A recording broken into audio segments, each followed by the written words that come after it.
Oh, it is lovely when we can be in the place where we can pray in the Holy Spirit. I'm going to give you a very important word about the reason for praying in the Spirit. So many still don't have an understanding about what it is to pray in the Spirit. In 1 Corinthians 14:15, we read, I'll pray with the Spirit, and I'll also pray with my understanding. I will sing with the Spirit, and I'll also sing with my understanding. I'm going to tell you a story that'll help you see that you need to be so lost in the Holy Spirit's way that you would pray in the Holy Spirit. Our work in the center of Africa was opened by Brother Burton and Brother Salter, my daughter's husband. He's now there in Congo. When they went there, there were 4 of them. There was also an old man wanting to help them build, and a young man who was led believing it was a call. The old man died on the road, and the young man turned around and went home, so there were only 2 left. They worked and labored, and God was with them in a wonderful way. But Brother Burton got sick, and all their hopes were gone. Fevers are terrible there. There are swarming mosquitoes. Great darkness is there. There he was, sick and laid out. There was no hope. They covered him with a sheet and went outside very sorrowful because he truly was a pioneer missionary.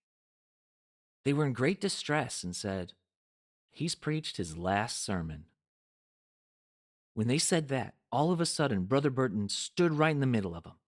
He'd gotten up from his bed and walked outside and stood right in the middle of them. They were astonished and asked what happened. All he could say was that he was awakened out of a deep sleep, feeling a warm sensation flowing from his head right down his body and out of his toes. I feel so good, he said. I don't know anything about my sickness, but it was still a mystery. Later, when he was in England visiting, a lady said to him, Brother Burton, do you keep a diary? He said, yes. She said, wait, don't open the diary until I talk with you. He said, all right. And then she told this story. At a certain time on a certain day, the Spirit of the Lord moved on me. I was so moved by the power of the Spirit that I went to a place to pray alone. On my way there, believing that I was going to open my mouth and pray like usual, the Spirit grabbed hold of me, and I was praying in the Spirit, not with understanding, but praying in the Spirit. As I prayed, I saw right into Africa, and I saw you laid out helpless, and to all appearances, apparently dead.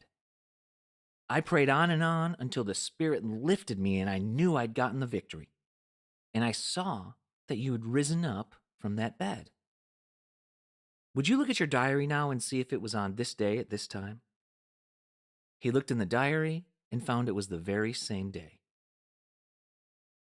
So there are revivals to come, and there are wonderful things to be done when we can be lost in Him until the Spirit prays through.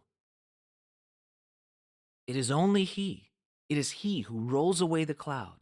He alone is the one who lifts the fallen, cheers the faint, brings fresh oil, and changes the countenance. It is the Lord your God. He has seen your misery. He has known the brokenness of your heart. And He has known how close you are to being in despair.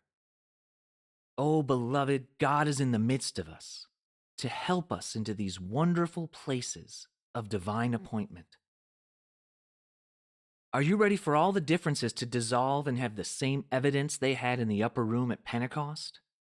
Are you ready to be in the place that God's Son will be so pleased that He gives you all the desires of your heart? Are you ready for God to fill you with new life and stimulate you with new fire? He can set you ablaze with intense desire. We are in the midst of the blessing, and I want you to be blessed. Faith puts you in the greatest position to produce the evidence. Faith will lift you into every place if you don't interfere with it. Don't forget that you are in the presence of God. And today has to be overshadowed by a greater day and a greater day beyond that. It isn't what you are. It's what you intend to be. If anyone has spoken in tongues, believe that it's your right and your privilege to have anything in the Bible. Don't let your natural mind interfere with the great plan of God. Submit yourself to God. May the divine likeness of Him who is the express image of the Father dwell in you richly, abounding through all, supplying every need, bringing you into a place where you know the hand of God is leading you from treasure to treasure, from grace to grace, from victory to victory, and from glory to glory, clothed by the Spirit of the Lord.